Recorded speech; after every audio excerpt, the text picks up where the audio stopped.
Good morning, saints, snitches, and the rest of y'all still lying in the group chat. Welcome to Morning Tea and Allegations, where the devil gets no mic and the truth gets the final say. Just to get some. Hey, hey! She don't run on rumors, she run on receipts. Sanctified shade with the screenshots to preach. This ain't just gospel, it's gospel flow. She prays, she claps back and lets the spirit go. Bible in one hand, the dark's in the other. She speaks with fire, can't silence the truth. Hosted by Bianca, the snitch with a mission, calling it out, 'cause our children deserve better. Morning tea and allegations, pouring truth with no hesitation. Accountability in rotation. This is gospel education. Transparency is our foundation. Integrity leads the conversation. No rumor, no speculation. Just facts, receipts, and revelation. Morning tea and allegations, where faith walks bold through shady temptation. No fake news, no false relations. Just truth, conviction, and conversation.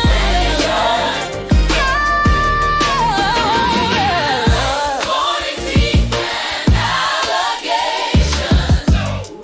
Snitches on the airwaves. Known again, yeah. Allegations. Snitches on the airwaves. Morning tea and allegations. Snitches on the airwaves.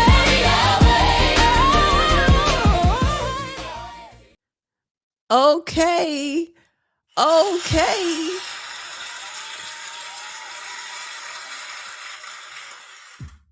I can't believe that this is the last episode of 2026. Like, I feel like I just came back on here. And for those of you that don't know, I took a hiatus from recording Morning Tea and Allegations, and I was gone for a long time. It was like over 500 days that I was not doing anything with Morning Tea and Allegations. I wasn't really producing a lot of content. I was just kind of healing and doing my own thing and just breathing for a moment. And I've been away, and then I'm coming back to things, and I'm like, oh my gosh, I don't know how to set some of this stuff up anymore. I'm getting kind of rusty. Meanwhile, I'm still getting messages in my inbox of people sending me things that are happening, that are going on, that people are not being held accountable. People are lying. People are continuing to misrepresent what's happening. And then here I am, trying to show up the best way that I can. Meanwhile, it's a lot going on out there. So hi, welcome, okay? I need y'all to come speak in the comments if you are watching live. Hey, say something. And for those of you that are on the replay ministry, speak up, say something, because it's about to be 2026. And today's episode is for y'all to buckle up for 2026 because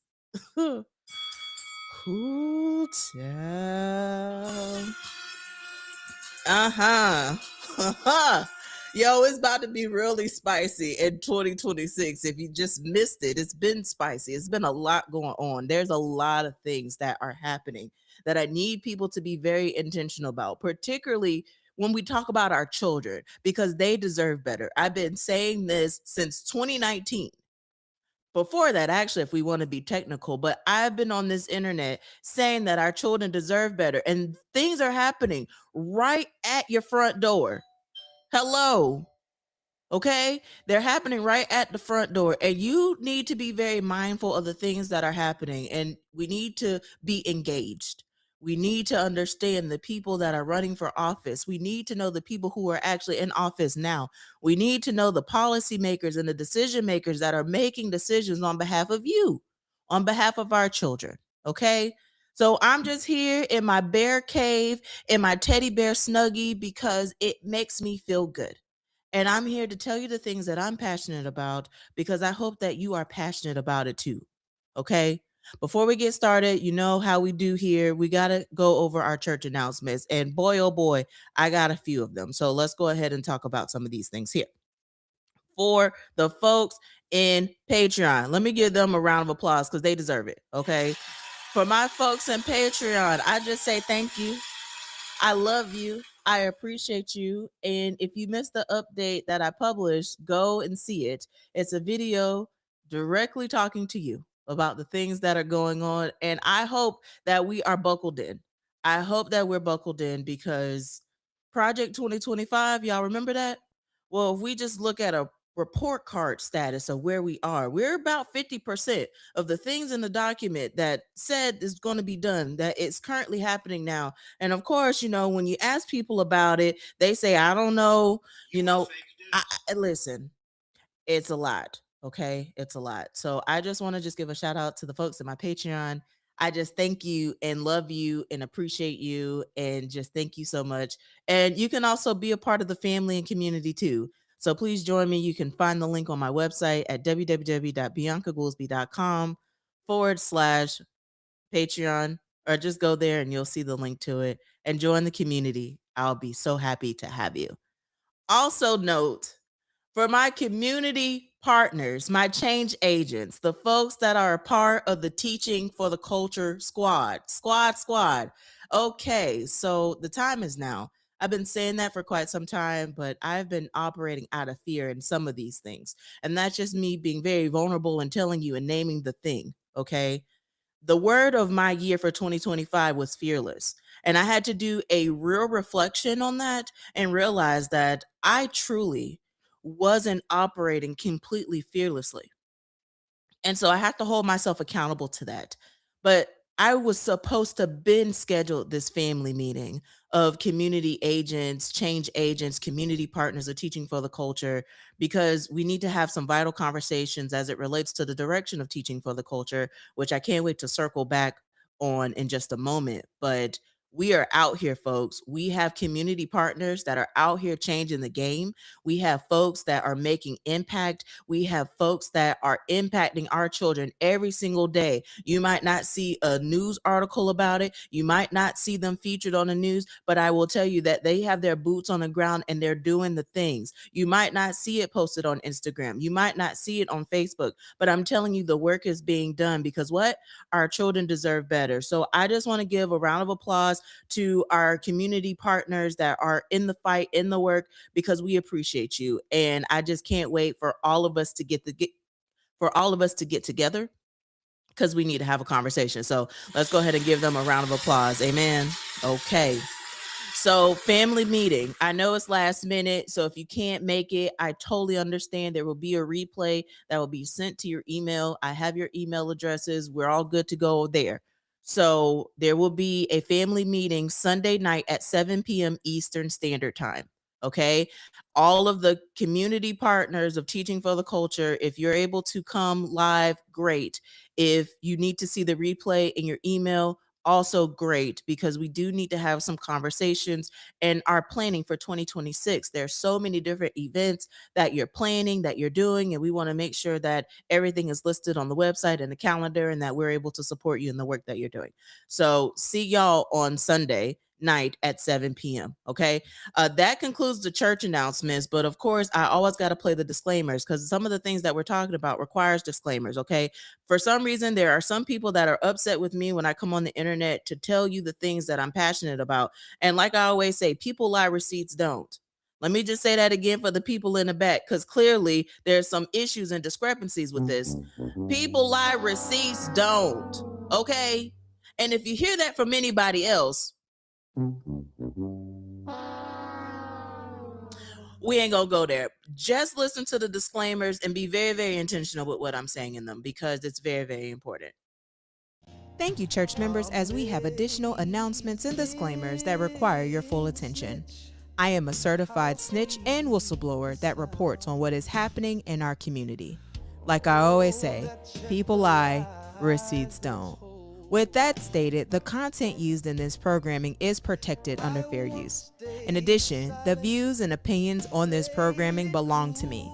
I hold myself accountable and prioritize accuracy and truthfulness in my communications.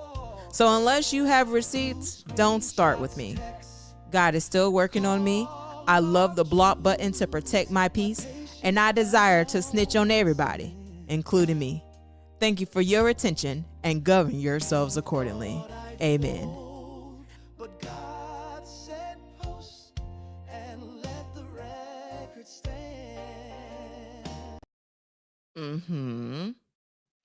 And so I go on this internet and I say very boldly, very unapologetically, that I am a whistleblower and I am a snitch. Okay. So that also means that if I'm going to snitch on others, I'm also going to snitch on myself too. And I do believe, okay, if there's someone in here that, wants to fact check me, I do welcome it. Okay. But I do believe that every time that I came on this internet, okay, I've had some type of receipt, because receipts matter. Okay. Because people will get on the internet and they will lie and they will say whatever it is that they want to say when facts matter. Okay. Documentation matters. So yes, I am a woman on this internet with a teddy bear snuggie in my bear cave talking about some very important things, but also don't get it twisted. Don't try me. And I've been very, very clear with these warnings, and I'm so glad that we are here. Okay, whoo child. So closing out 2025, there are some things that I need to tell you about that you need to be aware of. And then I am going to tiptoe out of here, and I have some more things that I need to say on a different platform and a different page. Okay. The things that I'm talking about is for Morning Tea and Allegations and for Teaching for the Culture. But there are some things that I need to talk about just for me too. So if you're not following me personally, I suggest that you do. Go on my different pages that I have and see my content, because I've been posting more content and challenging myself to open up in different ways, because 2025, the word was fearless. And in 2026, I'll go ahead and tell y'all that right now. My word for 2026 is unleashed. Okay, that is my word for 2026. And I'm wondering what your word is for 2026. Have you even considered it?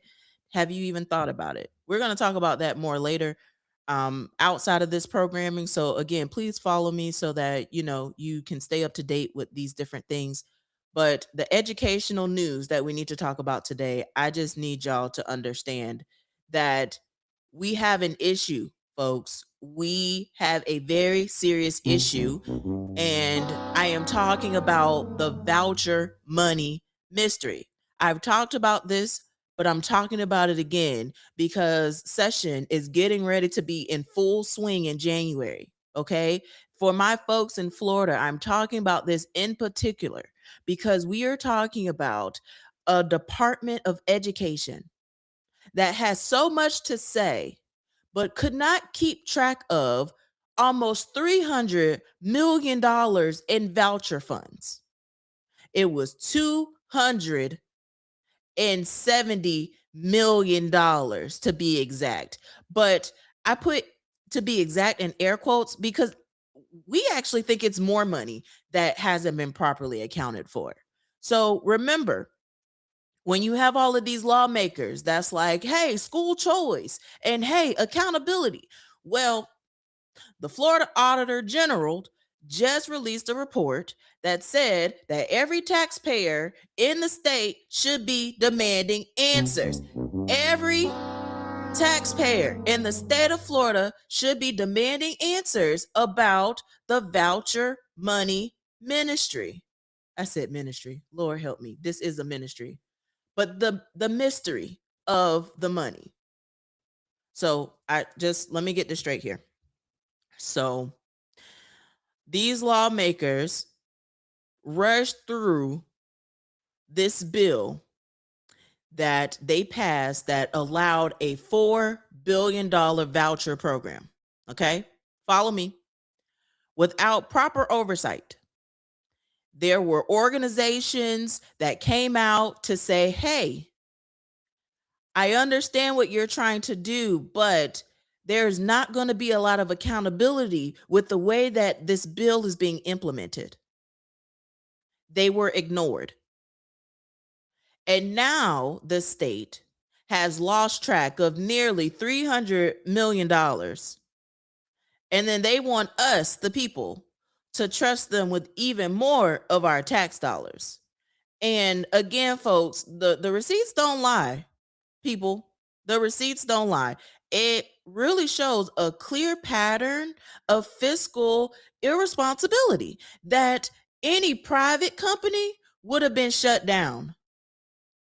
I'm highlighting this to you because session is getting ready to be in full swing. This is why I'm saying buckle up, folks. We are talking about our children. We are talking about children being denied opportunities because you had state representatives to go out there and say, yeah, school choice. But when it came to accountability, we still can't find it. We still can't find it. So y'all like receipts. I do too. So I'm going to copy and paste this link and I'm going to put it in the chat so that y'all can actually read the report yourself. Because what I've noticed is that there are some people that will get on the internet and they will take headlines or bits and pieces of information and not actually go to the fine print and actually read and understand with intention what is happening. And that's a problem. Why? Because there are articles out here that are written for clickbait that will drive emotion, but then when you actually read the details, it is a completely different narrative. It is marketing, folks. It is a strategy. And we have to move past these marketing antics and go get the facts, go get the receipts, go get the documentation. Because why? People are receipts don't. Whew.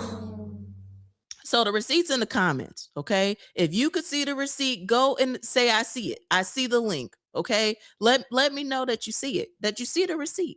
I want you to see it. It's over 20 pages of them saying, hey, state of Florida, we need to get this together. So much so that you have representatives that's like, hey, we actually need to fix this. And I don't think that the bill that I propose is even going to pass to fix it. This is why I say y'all need to pay attention to the folks that are in Tallahassee, the folks that are saying, hey, vote for me. I'm telling you, as someone who has been deeply entrenched in that experience, who has experience that no one else could speak to, I am telling you that you need to be mindful of the people that you vote into office and that you need to hold them accountable to the things that they say and do. Why? Because accountability matters. Why? Because our children matter. And this is why I am so passionate about this. And I've been passionate about this for a very long time, which is why I'm in my Snuggie. It makes me feel safe and secure. And I'm in my bear cave. Because I am worthy. I am enough. And you are too. And so are our children, which is why all of this is so important. So I appreciate the folks in the comments that's like, yeah, I see it. Thank you. Because when people talk about this, I need y'all to go get those receipts and read it for yourself. Okay? Because it's a lot of lying and a lot of stuff going on out here, and it's a lot. So the money trail, though, is just the beginning. Okay. Now, I've just talked about this missing money and the lack of accountability, but also we're talking about policy, folks. While we are losing our tax dollars, we're also outsourcing education policy. And that's being outsourced to a Washington, D.C. think tank. Now, I talked about Project 2025 earlier. Okay. I'm going to bring it right back up. Okay. In November, Florida became the first state in the nation. Let me say it again, just to make sure you hear me, that Florida became the first state in the nation to adopt something called the Heritage Foundation's Phoenix Declaration. Now, if that name sounds familiar, it should, because this is the same Heritage Foundation behind Project 2025. Now, you have some critics that are calling this indoctrination, while the Board of Education calls it promoting what we support. Now, I just have questions. Of course, I have questions because when did Florida education policy get outsourced to a DC think tank? And I just want to know the receipts on how this serves Florida kids and not political agendas. Huh? I'll wait. I'll wait.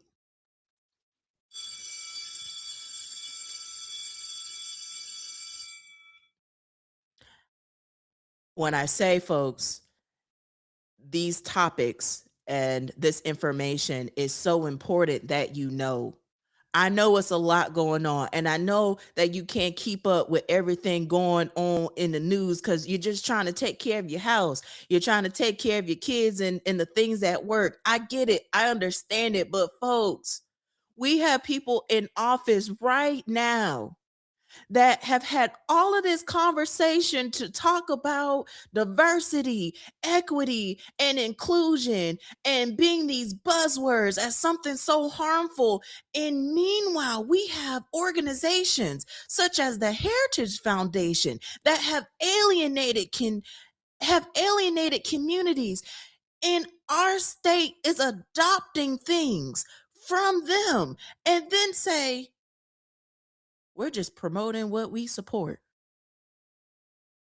You had the commissioner of education in the state of Florida quote the Bible when referencing to different policy in our state. And not everyone believes in the Bible. Not everyone believes in Christianity. And that's okay. That's what makes this a democracy. That's what makes us unique, that we have different beliefs, that we have different viewpoints, and we can all coexist. Unfortunately, though, we're seeing that the folks that are in charge, the folks that are making these decisions, are alienating communities in the process and causing division. So, again, let me just sum this up because I think it's important. So you have these lawmakers get together to say, hey, we need to pass this bill so that we can allow more school choice. They do that, and the systems that was used to do that lacked so much accountability that it is causing a bunch of white flags and red flags around here because people are like, well, where's the money? How did things get accounted for? And then you have the leaders that are going to different think tanks in Washington DC in a completely different sector making policy decisions. And this comment says the US is not a democracy. That isn't true. And I do want to talk about this because we hear that all the time about how the United States is a democracy. And I just said it, right? Because we've been told, we the people.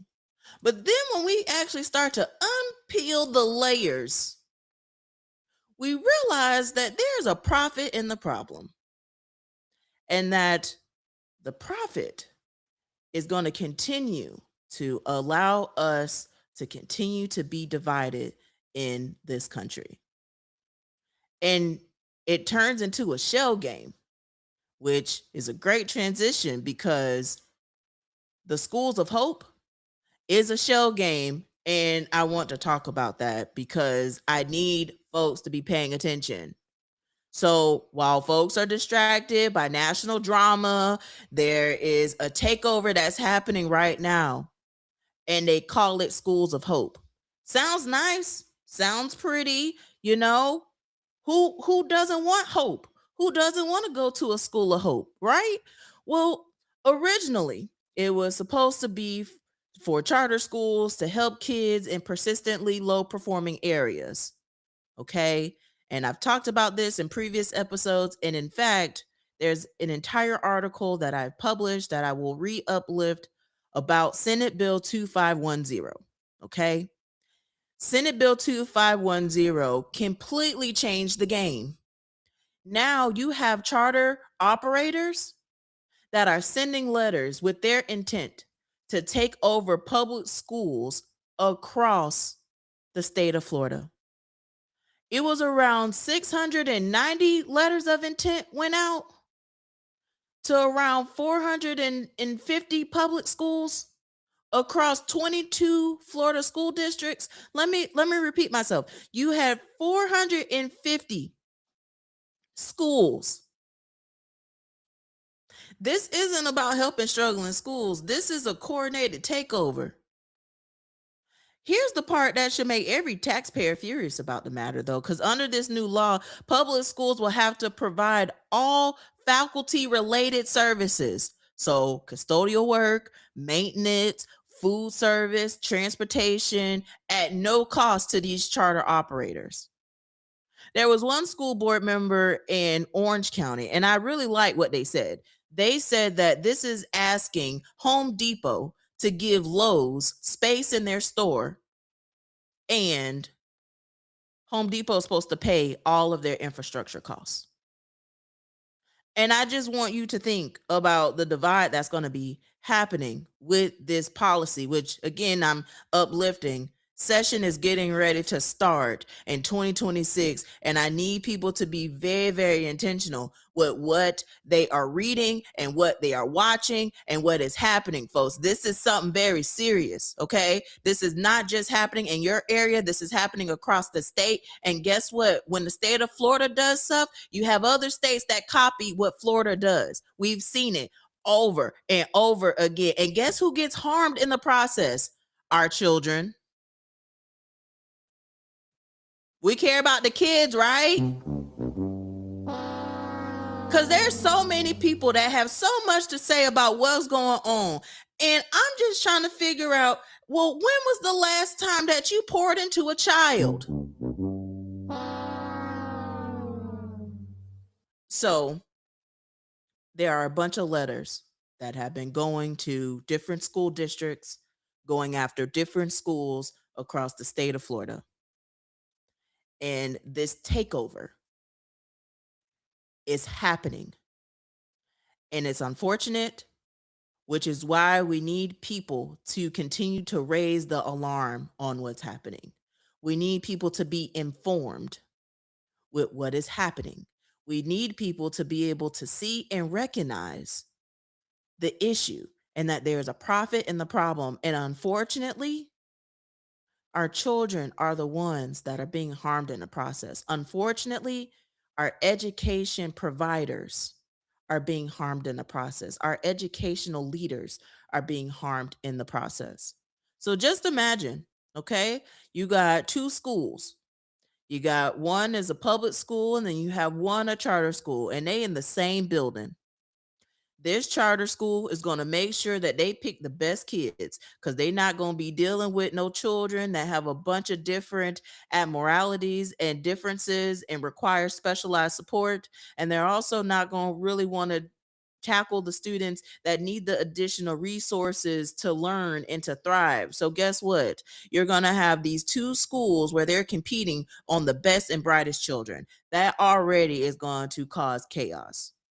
Then you have the public schools that's going to be financially responsible for the charter schools. So you mean that we're making sure that we're feeding both schools, but we could barely feed one, huh? You have schools right now that are struggling to feed their students. And you mean to tell me that we're going to add a whole nother system within a system and everything is supposed to be working properly? If y'all can't account for the money that is going in and out of schools, then what are we doing?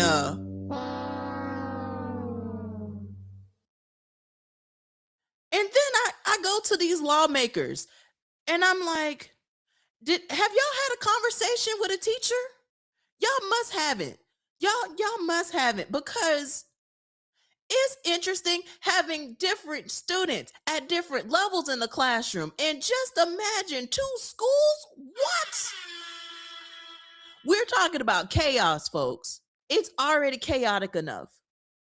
We are talking about chaos. So one of the comments say, We already know schools within schools do not work. And my question to the lawmakers, hello, lawmakers. Some of y'all view my page. Some of the lawmakers that I talk about come on the page and they see what I'm talking about. Hey, how y'all doing? So for those that are in favor of this, I just have questions because I'm just trying to figure out which educator did you talk to?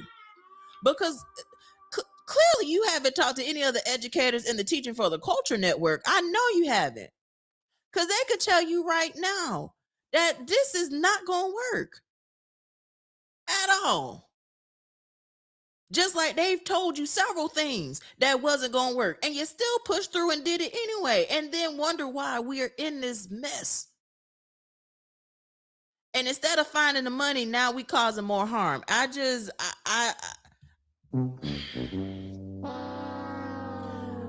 So parents and caregivers and community members, I am uplifting that we are talking about legislation that is going to continue to be talked about and discussed after the new year. And I'm saying to please buckle up, to please be intentional because these are very, very important matters. I'm very, very passionate about it. The folks that are in the squad are very, very passionate about it. Why? Because our children matter. Our children deserve better. And they didn't ask for this, okay? They didn't ask for any of this. And it is by design, it's intentional because there's a war against public schools. And I don't really understand why, other than there's a profit in the problem. And so let's just go ahead and continue to talk about who is profiting from all of this. There were public records that was obtained that showed how this law was pushed through. Lobbyists for Success Academy. I want you to remember this name. I'm telling y'all. Lobbyists for Success Academy and their biggest financial backer. You ready? Ken Griffin. He is a billionaire hedge fund manager who is one of Florida's biggest founders for the Republicans. His name is Ken Griffin. He is a billionaire hedge fund manager. And the Lobbyists for Success Academy push this law through.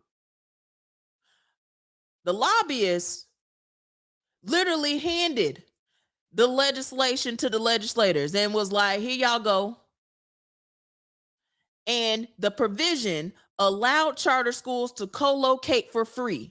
And that was written by Success Academy. Folks, there are people on the grounds that are getting public records, that are getting receipts for the things that I'm talking about. Follow the money. I've been saying this for quite some time. Follow the money. So the receipts show a very direct line from Wall Street money to Tallahassee policy right into your child's classroom. This is how it works. So going back to when I was like, this is supposed to be a democracy. United States is a democracy. And then there was conversation. Well, actually, it's not a democracy. Well, this is an example here of how this works, folks. You have billionaires that write legislation, lobbyists that deliver to politicians, and politicians file it as their own brilliant idea. And then we get stuck with the aftermath.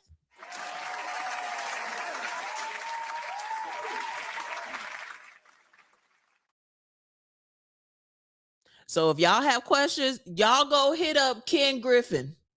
Y'all go hit him up, the billionaire hedge fund manager, okay, who is one of the biggest funders of the Florida Republicans. Ask him and ask the lobbyists for Success Academy, why did they put that language in the bill? Because that's what happened. And this is why I say local elections matter. I need folks to understand that this is your call to action. We are focused on national politics, and trust me, I get it. It's a lot happening. But we have billionaire backed operators that are systemically dismantling public education one school board vote at a time. Your school board members are your last line of defense. Do you know who they are? Do you know how they vote? Who shows up at your school board meetings? And not just when they're banning books, but when they're making budget decisions that impact your property taxes and your children's future. And let's not get started on property taxes and the debacle that's getting ready to happen there, folks. I need you to pay attention to what is happening in Tallahassee and the lawmakers that are making decisions on you and your children. I have seen things in that Capitol that I can only speak to because it was my experience. And you have folks that will say, go vote for me. I'm going to fight for you. And when they're handed a packet of information, they don't even read it. They don't know what it says. And it becomes a game on the backs of our children. And that is disgusting. I need y'all to understand that when I'm talking about education and politics, that folks are counting on you to be too busy, to be too distracted, to be overwhelmed, to pay attention to what's happening. But you need to know everybody's name down the ballot. Because it's not just school board members. Again, I was just talking about state representatives and state senators that have no accountability for the financial harm that some private schools face, that some school districts face as it relates to the voucher money debacle, and the children that were harmed in the process.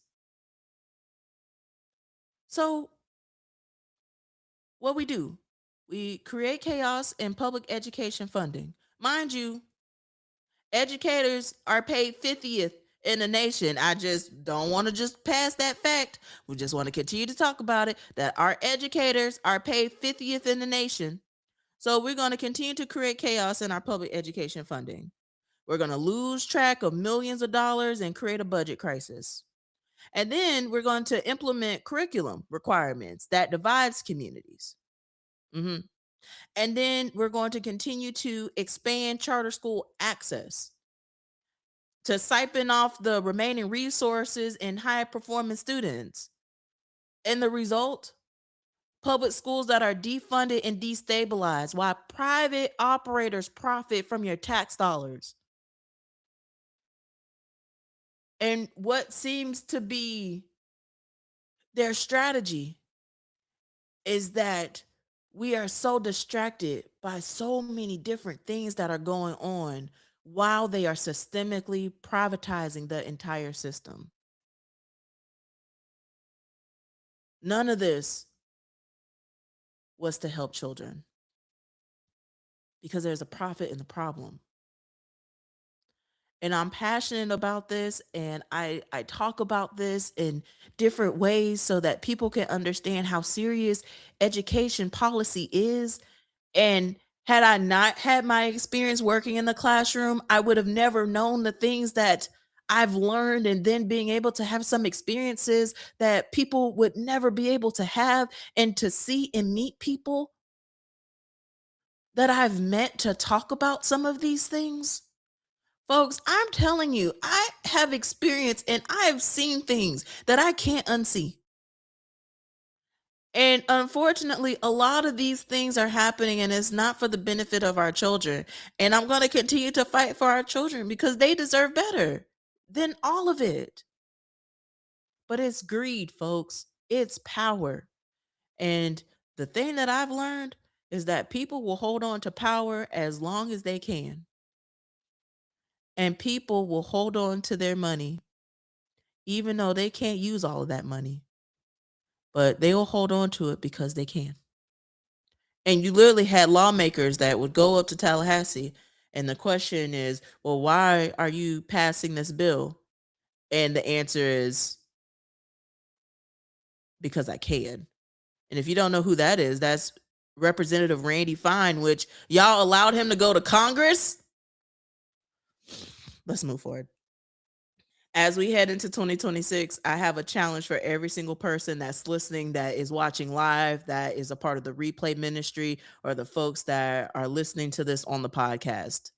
First, I need you to know your school board members, not just their name, but how they vote on budgets, on charter approvals, and on superintendent contracts. I need you to know your school board members, not just your school board members. I need you to know who's on the ballot, all of them, from the judges, from the city and county officials, to your state representatives and senators, to your folks in Congress representing us in Washington, D.C. I need you to know every single person down the ballot. In Florida, we're getting ready to have a governor's race. That is wild already. I need you to know these people, every single person down the ballot. And I need you to show up. I need you to ask questions. I need you to bring your receipts and to show up in the best way that you can. What might work for someone might not work for you, but you have your own lane. You have your own path. However, you are called to advocate for our children. Please do that, because we need all hands on deck, because we are seeing that there's a profit in the problem, and we are seeing that billionaires are aligning and getting themselves together to defund our schools, and we are seeing the impacts of that. And we've been seeing the impacts of that prior to COVID. We need you to follow the money. When someone is proposing something new, ask who's funding it, who profits from it, who's actually writing the legislation. Because according to public records, the legislators didn't even write this legislation. The lobbyists did. And I want you to vote in every election, especially the ones that determine who sits on these boards and these vital seats. Because what I know, after covering this and being in the political space and having alliances with different folks across both sides of the aisle, is that folks will only get away with things if you let them. And they are going to continue to privatize public education because there are folks that are not paying attention. And if they can lose track of hundreds of millions of your tax dollars and you not demand accountability, well, it's going to only continue to happen. And I hope that we are very, very intentional with these policies and with these policy makers, that you keep asking questions, that you keep demanding receipts, and that you keep holding people accountable. Like I said, my word in 2025 is fearless. And after doing some reflecting on that, I've had to sit with some hard truths. And I am very grateful that you have been on this journey with me as I've restarted season 4 of Morning Tea and Allegations. And I'm excited for the chapters that will continue to grow and evolve with this programming. I look back at some of my previous content and I just thank God for the growth and the peace that I have. But I also am repeating some of the same things that I said back in 2019, some of the exact same things. So I just want to continue to uplift that we need to be very intentional, that we have to hold folks accountable, and even folks being ourselves, we have to hold ourselves accountable. To my parents and caregivers, please check your child's grades. Please know the systems where your child's grades are being reported on. And I'm going to end you with this, to please check the cell phone, to please be mindful of the hours of screen time. The last episode, I talked about a research report that highlighted the mental health harm that our children are experiencing on these platforms. And I'm going to continue to uplift it because our children are being hurt by these platforms. And I'm working on a story now about a content creator on TikTok. And this content creator ended up taking their life on TikTok live. And this content creator had been persistently bullied up until time of death. And some of those content creators that were participating in the cyberbullying. Some have deactivated their accounts, and others are standing firm. And some of the things that they have said that are very harmful and damaging, and why we need to have conversations about this, because what is happening on the internet, it's a lot. And my work is to help protect our children. And with that is offline and online. And there are groups out here that are trying to target your children, whether they are on gaming platforms or on social media spaces. There's a lot of things that's happening that I need parents and caregivers to be aware of. Please check your child's cell phone. Please have conversations about who they're following and what they're watching. And please know the apps that they have downloaded on their phone and what access that does that give. Because there was a parent that I talked to that had no idea that the way that their child's Snapchat was set up, it literally had a map tracking that child's location everywhere that they went, because they didn't disable the feature, and they didn't know. They don't have Snapchat, but there are people that now know every time the child leaves the house, because they have Snapchat, and the map is following them and is tracking their location, and other people can see it. There's so much more that I want to tap into, and I will, because 2026 is unleashed. And I'm very grateful. So thank you for watching this episode. Thank you for just being a part of this journey with me as I talk about the things that I'm passionate about, because our children deserve better. And I'm just here to just advocate for them, because, oh my goodness, Oh my God. it's wild. It is wild, the things that are happening. And we have lawmakers and decision makers that are fighting about fonts. Okay. And meanwhile, we are experiencing an education crisis in the United States of America. And we need to be very intentional with our children, because, hey, it's some things that are happening. Also, please be involved politically. Find a political home, a village. Please have these conversations, because the midterm in 2026 is going to be very, very important. So I'll be right here talking about how important it is for you to make sure that you have your ballot, that you know what you're voting for, that you've done your research on the people that you're voting for and know why. Because we need to be very, very intentional as we circle these bubbles in. If you look at the margins between Governor Ron DeSantis and Andrew Gillum, and you see the margin, and then you say your vote doesn't count, I just have a hard time believing that when the numbers don't lie. So please be involved, please be engaged, and please pay attention to what's happening, because it is so much. It is a lot. But our children deserve better. And we need to make sure that we are focused on our children, because we are losing them day by day, challenge by challenge.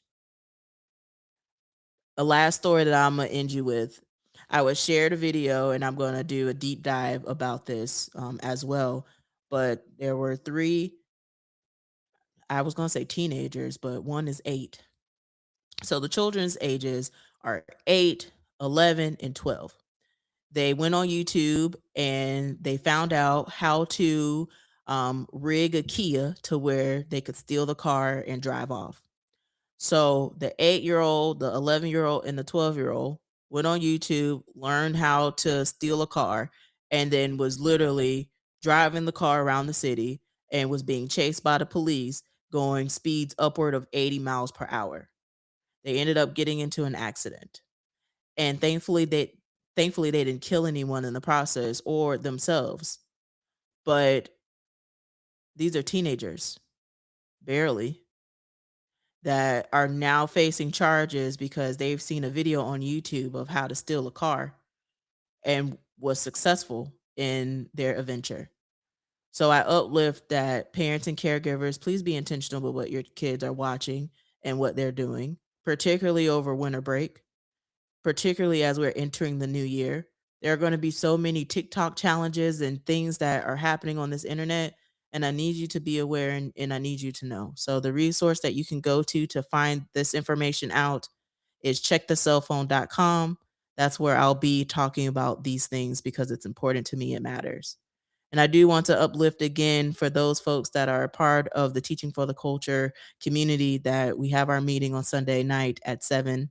And I can't wait to connect with you all because there's so much that we are doing on the grounds, and we need to go ahead and huddle up because the way that our education systems and the way that things are being dismantled, it's time. And it's been time. And I do apologize for me not moving on that, but because of fear. And that is because of what I am currently and still actively dealing with. The Teaching for the Culture trademark dispute has been something that I've been talking about for several years on this platform and also additional spaces on the internet.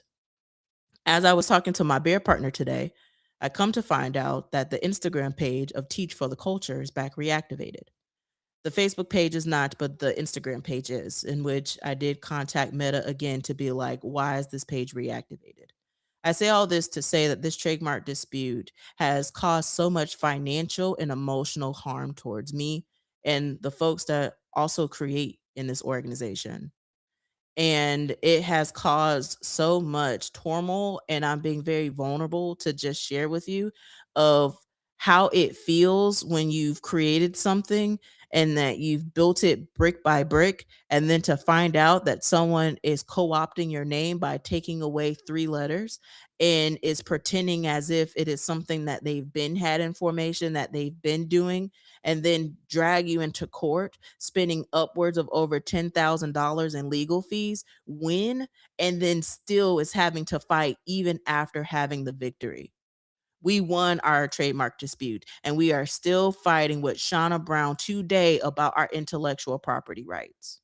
So for the folks that say, "Well, just sue," we've dealt with our court and it was ruled in our favor with prejudice, and we are still actively dealing with people that are not doing right.